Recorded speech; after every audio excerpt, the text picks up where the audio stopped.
ਵਿਆਹਾਂ ਦੀ ਪੂਰਵ ਤਿਆਰੀ ਆਦਰਸ਼ਾਂ ਅਨੁਸਾਰ ਹੋਣੀ ਚਾਹੀਦੀ ਹੈ। ਜੇਕਰ ਆਧਾਰ ਸਹੀ ਹੈ ਤਾਂ ਇਸ ਦੇ ਨਤੀਜੇ ਵੀ ਚੰਗੇ ਆਉਣਗੇ। ਜੇ ਵਿਆਹ ਆਦਰਸ਼ਵਾਦੀ ਸਿਧਾਂਤਾਂ ਨੂੰ ਅਪਣਾ ਕੇ ਨਿਸ਼ਚਿਤ ਕੀਤੇ ਗਏ ਹਨ, ਉਹ ਆਦਰਸ਼ ਪਰਿਣਾਮੀ ਕਹਾਉਣਗੇ ਅਤੇ ਆਦਰਸ਼ ਵਿਆਹ ਵੀ ਕਹਾਏ ਜਾਣਗੇ। ਪੰਡਿਤ ਸ਼੍ਰੀ ਰਾਮ ਸ਼ਰਮਾ ਆਚਾਰਿਆ। ਪੁਸਤਕ ਦਾ ਨਾਮ ਵਿਆਹ ਦੇ ਆਦਰਸ਼ ਅਤੇ ਸਿਧਾਂਤ। ਪੁਸਤਕ ਦੀ ਜਾਣਕਾਰੀ।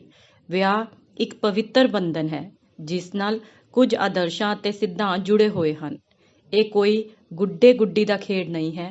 ਬਹੁਤ ਸਾਰੇ ਲੋਕਾਂ ਦਾ ਭਵਿੱਖ ਇਸ ਤੇ ਟਿਕਿਆ ਹੋਇਆ ਹੈ ਅਤੇ ਇਸ ਦਾ ਸਮਾਜ ਤੇ ਬਹੁਤ ਡੂੰਘਾ ਪ੍ਰਭਾਵ ਵੀ ਪੈਂਦਾ ਹੈ।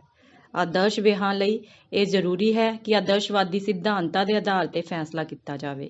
ਸਿਰਫ ਰੀਤੀ ਰਿਵਾਜਾਂ ਨੂੰ ਸੁਧਾਰਿਆ ਜਾਣਾ ਚਾਹੀਦਾ ਹੈ ਅਤੇ ਉਸ ਰਿਸ਼ਤੇ ਨੂੰ ਤੈਅ ਕਰਨ ਵਿੱਚ ਗਲਤ ਦ੍ਰਿਸ਼ਟੀਕੋਣ ਨੂੰ ਮਾਨਤਾ ਦਿੱਤੀ ਜਾਣੀ ਚਾਹੀਦੀ ਹੈ। ਅਜਿਹਾ ਨਹੀਂ ਹੋਣਾ ਚਾਹੀਦਾ। ਦੀ ਮਹੱਤਤਾ ਓਨੀ ਨਹੀਂ ਜਿੰਨੀ ਇਸ ਦੇ ਮੂਲ ਆਧਾਰ ਦੀ ਹੈ। ਇਸ ਲਈ ਸਾਨੂੰ ਇਸ ਦੇ ਸੰਬੰਧ ਵਿੱਚ ਆਪਣੇ ਵਿਸ਼ਵਾਸਾਂ ਨੂੰ ਸੁਧਾਰਨਾ ਚਾਹੀਦਾ ਹੈ ਅਤੇ ਉਸ ਆਧਾਰ ਤੇ ਜਿੱਥੇ ਉਪਯੋਗਤਾ ਹੈ ਉੱਥੇ ਰਿਸ਼ਤਾ ਤੈਅ ਕਰਨਾ ਚਾਹੀਦਾ ਹੈ। ਵਿਆਹ ਦੇ ਕੁਝ ਸਿਧਾਂਤ। ਆਦਰਸ਼ ਵਿਆਹ ਨਹੀਂ, ਇਹ ਜ਼ਰੂਰੀ ਹੈ ਕਿ ਲਾੜਾ ਲਾੜੀ ਘਰ ਦੀ ਜ਼ਿੰਮੇਵਾਰੀ ਨੂੰ ਸੰਭਾਲਣ ਦੇ ਯੋਗ ਹੋ ਗਏ ਹੋਣ। ਲੜਕੀ ਦੀ ਉਮਰ 18 ਸਾਲ ਤੋਂ ਘੱਟ ਅਤੇ ਲਾੜੇ ਦੀ ਉਮਰ 21 ਸਾਲ ਤੋਂ ਘੱਟ ਨਹੀਂ ਹੋਣੀ ਚਾਹੀਦੀ। ਗੁਣ, ਕਰਮ, ਸੁਭਾਅ ਦੇ ਨਜ਼ਰੀਏ ਤੋਂ ਸਰੀਰਕ ਅਤੇ ਮਾਨਸਿਕ ਤੌਰ ਤੇ ਯੋਗ ਜੋੜੀ ਹੀ ਲੱਭਣੀ ਚਾਹੀਦੀ ਹੈ। ਬੇਮੇਲ ਵਿਆਹ ਦਰਦਨਾਕ ਸਾਬਿਤ ਹੁੰਦਾ। ਵਿਆਹ ਤੈਅ ਕਰਨ ਤੋਂ ਪਹਿਲਾਂ ਲਾੜਾ ਲਾੜੀ ਨੂੰ ਇੱਕ ਦੂਜੇ ਬਾਰੇ ਵੱਧ ਤੋਂ ਵੱਧ ਜਾਣਕਾਰੀ ਦੇਣੀ ਚਾਹੀਦੀ ਹੈ ਅਤੇ ਸਿੱਧੇ ਜਾਂ ਅਸਿੱਧੇ ਤੌਰ ਤੇ ਉਹਨਾਂ ਦੀ ਸਹਿਮਤੀ ਵੀ ਲੈਣੀ ਚਾਹੀਦੀ ਹੈ। ਰਿਸ਼ਤੇ ਕਦੇ ਵੀ ਉਹਨਾਂ ਦੀ ਇੱਛਾ ਦੇ ਵਿਰੁੱਧ ਨਹੀਂ ਹੋਣੇ ਚਾਹੀਦੇ। ਜਿਨ੍ਹਾਂ ਬਜ਼ੁਰਗਾਂ ਦੀ ਪਤਨੀ ਛੋਟੇ ਬੱਚਿਆਂ ਨੂੰ ਛੱਡ ਕੇ ਮਰ ਗਈ ਹੈ, ਉਹਨਾਂ ਨੂੰ ਆਪਣੇ ਜੋੜੇ ਦੀ ਵਿਧਵਾ ਦੀ ਮੰਗ ਕਰਨੀ ਚਾਹੀਦੀ ਹੈ ਜੇਕਰ ਵਿਆਹ ਜ਼ਰੂਰੀ ਹੈ।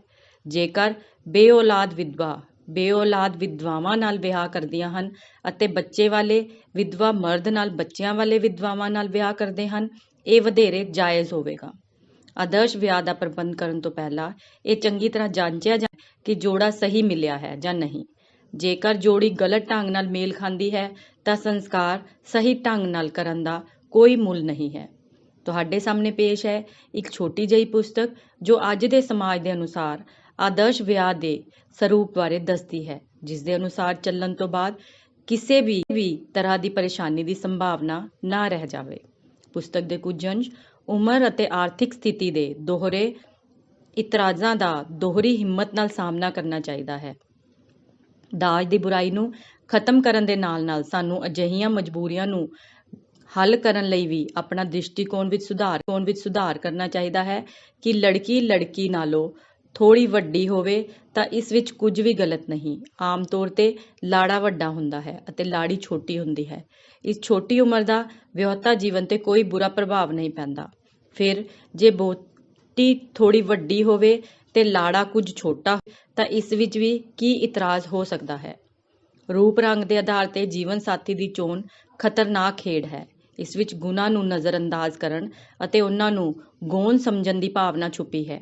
ਘੱਟ ਸੁੰਦਰ ਪਰ ਗੁਣਾਂ ਦੀ ਥਾਂ ਸੁੰਦਰ ਪਰ ਗੁਣਹੀਨ ਨੂੰ ਮਹੱਤਵ ਮਿਲਣਾ ਸ਼ੁਰੂ ਹੋ ਗਿਆ ਹੈ ਤਾਂ ਕਿਹਾ ਜਾਵੇਗਾ ਕਿ ਅਸੀਂ ਅਧਿਆਤਮਿਕ ਆਦਰਸ਼ਾਂ ਨੂੰ ਤਿਆਗ ਕੇ ਪੂਰੀ ਤਰ੍ਹਾਂ ਪਦਾਰਥਵਾਦੀ ਦ੍ਰਿਸ਼ਟੀਕੋਣ ਨੂੰ ਸਵੀਕਾਰ ਕਰ ਲਿਆ ਹੈ। ਆਤਮਾ ਦੀ ਬਜਾਏ ਚਮੜੀ ਨੂੰ ਤਰਜੀਹ ਦਿੱਤੀ ਗਈ ਹੈ। ਜੇਕਰ ਗੁਣਾਂ ਨੂੰ ਵਿਆਹ ਦਾ ਆਧਾਰ ਮੰਨਿਆ ਜਾਵੇ ਤਾਂ ਗੁਣਾਂ ਵਿੱਚ ਵਾਧਾ ਹੋਵੇਗਾ। ਇਹ ਮੁਕਾਬਲਾ ਨਿਰਪੱਖ ਹੈ। ਵਿਅਕਤੀ ਚੰਗਾ ਹੈ। ਜੇ ਰੂਪ ਦੀ ਮੰਗ ਵੱਧ ਜਾਵੇ ਤਾਂ ਪਰਮਾਤਮਾ ਦੀ ਰਚਨਾ ਬਦਲੀ ਨਹੀਂ ਜਾ ਸਕਦੀ। ਅੱਖਾਂ ਨੂੰ ਧੋਖਾ ਦੇਣ ਵਾਲਾ ਵਿਅੰਗਮਈ ਭੇਸ਼ ਵਧੇਗਾ, ਜਿਸ ਦੀ ਖਰਚੀਲੀ ਆਦਤ ਅਤੇ ਭ੍ਰਿਸ਼ਟ ਦ੍ਰਿਸ਼ਟੀ ਦਾ ਕਿਸੇ ਗ੍ਰਹਿਸਥੀ ਦੀ ਆਰਥਿਕ ਅਤੇ ਚਰਿੱਤਰ ਸਥਿਤੀ ਤੇ ਬੁਰਾ ਪ੍ਰਭਾਵ ਵੀ ਪਏਗਾ। ਅਧਿਆਤਮਿਕ ਆਦਰਸ਼ਵਾਦੀ ਦ੍ਰਿਸ਼ਟੀਕੋਣ ਜੀਵਨ ਦੇ ਹਰ ਖੇਤਰ ਨੂੰ ਸਫਲਤਾ ਨਾਲ ਭਰ ਸਕਦੀ ਹੈ। ਉਹ ਵਿਆਹੁਤਾ ਜੀਵਨ ਨੂੰ ਸਵਰਗੀ ਖੁਸ਼ੀਆਂ ਨਾਲ ਭਰਪੂਰ ਬਣਾ ਸਕਦਾ ਹੈ। ਸਾਨੂੰ ਨਵੀਂ ਪੀੜ੍ਹੀ ਨੂੰ, ਖਾਸ ਕਰਕੇ ਮੁੰਡਿਆਂ ਨੂੰ, ਇਹ ਸਿਖਾਉਣਾ ਚਾਹੀਦਾ ਹੈ ਕਿ ਉਹ ਰੂਪ ਦੀ ਪਿਆਸ, ਭੋਗ ਵਿਲਾਸ ਦੀ ਲਾਲਸਾ ਤੋਂ ਬਚਣ ਅਤੇ ਅਨੁਕੂਲ ਨਾ ਹੋਣ ਤੇ ਉਸ ਲਈ ਯੋਗ ਆਦਰਸ਼ਵਾਦ ਦੀ ਮਿਸਾਲ ਕਾਇਮ ਕਰਨ। ਤਿਆਗ ਅਤੇ ਉਦਾਰਤਾ ਦੇ ਬਦਲੇ ਵਿਆਹੁਤਾ ਜੀਵਨ ਵਿੱਚ ਵਧੇਰੇ ਸੁੱਖ ਅਤੇ ਸੁਖਦਾਈ ਸਥਿਤੀ ਦਾ ਲਾਭ ਪ੍ਰਾਪਤ ਹੁੰਦਾ ਹੈ। ਜੇਕਰ ਸਿਆਣੇ ਮੁੰਡੇ ਕਿਸੇ ਬਦਸੂਰਤ ਤੇ ਅਨਪੜ੍ਹ ਕੁੜੀ ਨੂੰ ਸਵੀਕਾਰ ਕਰ ਲੈਣ ਅਤੇ ਆਪਣੀ ਉੱਤਮਤਾ ਦਾ ਲਾਭ ਦੇਣ ਤਾਂ ਯਕੀਨਨ ਉਹਨਾਂ ਨੂੰ ਆਪਣੀ ਪਤਨੀ ਤੇ ਹੋਰ ਵੀ ਸ਼ਰਧਾ ਅਤੇ ਸਨਮਾਨ ਮਿਲੇਗਾ। ਪੁਸਤਕ ਦੇ ਕੁਝ ਬਿੰਦੂ। ਬਾਲ ਵਿਆਹ ਪੂਰੀ ਤਰ੍ਹਾਂ ਅਣਉਚਿਤ ਹੈ। ਬੇਮੇਲ ਵਿਆਹ ਨਹੀਂ ਹੋਣੇ ਚਾਹੀਦੇ। ਲਾੜੀ ਅਤੇ ਲਾੜੇ ਵਿਚਕਾਰ ਅੰਤਰ। ਦਿਆਲਤਾ ਅਤੇ ਉਦਾਰਤਾ ਦੀ ਲੋੜ ਹੈ। ਮਖੌਲ ਅਤੇ ਵਿਰੋਧ ਤੋਂ ਨਾ ਡਰੋ।